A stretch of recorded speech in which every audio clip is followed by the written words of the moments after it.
Well, whether it's us here on Delmarva Life or everyone back in the news department, we strive to be just people to watch on TV.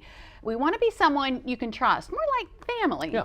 So in an effort to help you get to know us a little bit better, Delmarva Life's Sean Stryker is going to be sitting down with different members of the WBOC family for a chat. First up on the list, Steve Hammond. Sean sat down with Steve earlier this week and... Well, he could quite arguably be one of the most recognizable men on Delmarva. After all, he's made a living reporting the news at WBOC for the past 28 years. I'm talking about, of course, Steve Hammond. Steve, thanks so much for talking to me. Sure, Sean. Good to be here. Yeah, so you've won numerous awards. You've told thousands upon thousands of stories. But today, if it's all right with you, I'd like to get to know a little bit more about you outside the news station. Sure. So you grew up just outside of Baltimore, correct? Right, in Towson, Maryland. How was that? It was great. I grew up in a community called Rogers Forge, which is near Towson, a really idyllic place to grow up as a kid. They had a great parks and rec department, and there were a ton of kids in my neighborhood. I had a bunch of friends. I was all about sports all the time. I was going to ask you what you did. You're a big guy now. I'm 6'2". You're taller than me. Were you dominant in sports? No, I wasn't dominant. I was actually pretty skinny as a kid, and but I played football and I played lacrosse. And in Baltimore, lacrosse is everything. And I started playing lacrosse in like 3rd grade, and played all the way through.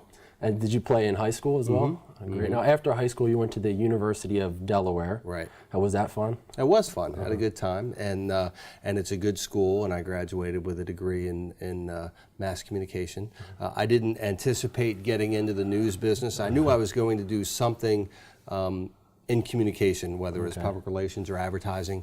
But my mom worked for Maryland Public Television. Wow. My sister was a producer for a show called Evening Magazine, and my brother wrote music. He's a musician. He would write music for television. And so I had been exposed to a lot of it growing up, and I did internships out of college, and it was my time in a newsroom in Baltimore that sort of the light came on, and I was a junior in college, and I was like, wow, news is a lot of fun. And I feel this way today, is that every day is different. I walk into the newsplex, I never know what's going to happen, what I'm going to be talking about that night at 6 o'clock.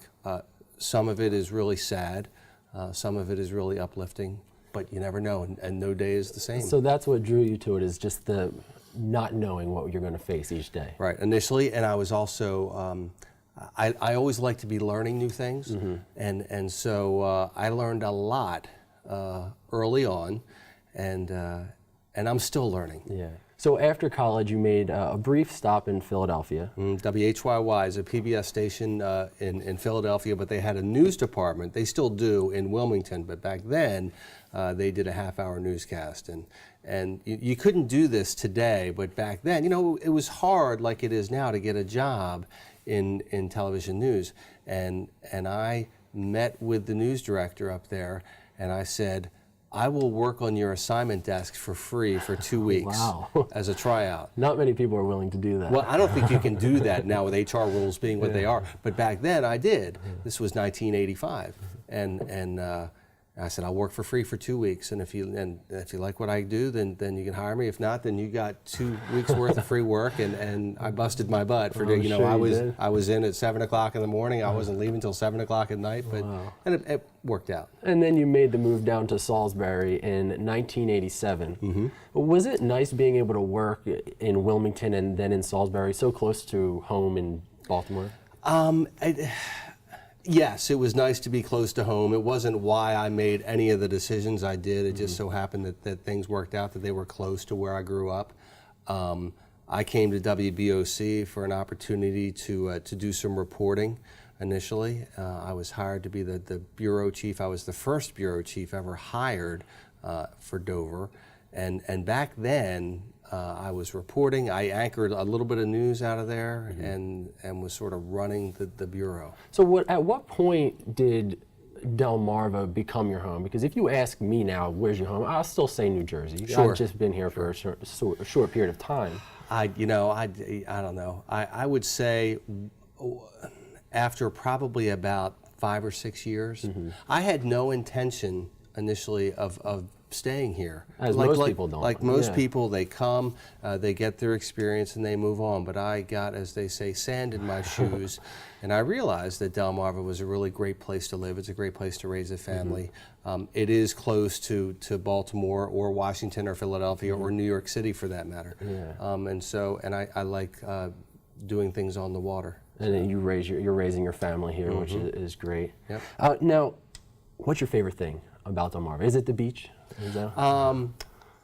I don't know. I can't narrow it down to one thing. I'm playing a lot of golf these days, so I like playing golf. I used to spend a lot of time at the beach. I don't anymore. I still go to the beach, but just not nearly as much. But my family and I, we do everything together. So whether it's spending time on the water, spending time at the beach, spending time on the golf course. You know, the Delmarva's you can do a lot outside here, got a lot which is to offer. amazing. Absolutely. All right, so I want to wrap things up with 3 quick rapid-fire questions. Okay. Okay, first, if you were in a band, what instrument would you play? Piano. My parents encouraged me to take piano lessons when I was a kid. And I said, nah, I'd rather play football and lacrosse and do all that other stuff. And now I wish I had learned how to play. Okay, next one. If you were to be able to get on a plane tomorrow to go anywhere in the world on vacation, where would it be? South of France. Why? Been there once, loved it, would like to go back and spend more time. Okay, so last question. If you weren't a news anchor, what would you be doing? I think I'd probably have been a doctor. A doctor? Always been in the medical field? That's great. Well, there you guys have it. Steve Hammond, thanks so much for sitting down and talking to us and sharing a little bit about your personal life. Sure. Well, Jimmy and Lisa, Steve and I have a lot in common between loving the outdoors and wanting to play the piano. Who would have thought?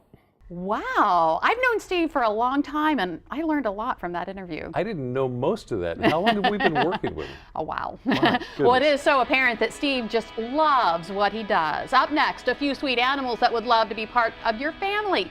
See if you spot your 4-legged soulmate next. And you may know, I love country music. So a little bit later on, Sarah Ann Garrison's going to take the Delmarva Life stage.